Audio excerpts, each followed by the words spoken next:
Hi, Miss Jenica. Congratulations po sa Sunshine. So, how do you feel after seeing the movie? Nung nakita ko yung film,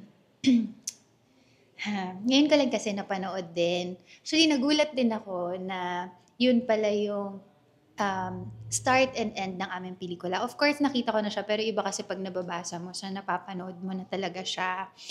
Nakakadurog pala talaga siya ng puso. Alam ko naman na nakakaiyak siya, pero as a viewer, parang sana maging eye-opener ito para sa mga tao to talk about sex more, na there's nothing really bad when we talk about these things.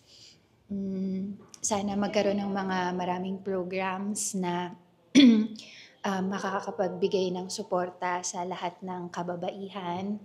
And yun lang. Nakadurog talaga siya, hindi ako ready. What made you say yes to accepting doing the movie? Because it's a Direk Antoinette film, definitely. Alam naman natin na napakahusay ni Direk Antoinette at napakarami na niyang pelikulang ginawa. So ako, masaya lang ako talaga na mapabilang sa isa sa mga proyekto po niya. How was it working with Maurice and the rest of the cast and also especially kay Direk? Everybody was so kind, professional. Ang saya kasi merong, ano bang tawag doon? Parang coffee truck ba yun? Hindi naman kasi lahat ng gagawin mong projects. Usually may ganyan. So ang saya na we have a refreshment sa set. Ganun.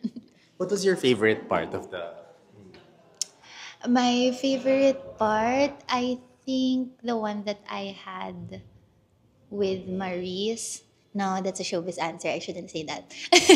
No, that's not my favorite part. I think my favorite part was the hug that Maurice and Annika had.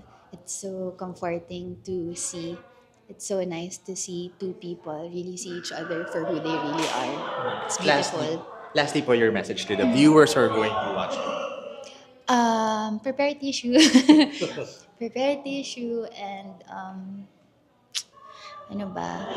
Prepare tissue at sana maging mas compassionate lang tayo towards others.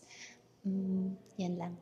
You can invite everyone. Thank you. Sunshine po, showing na. Thank you.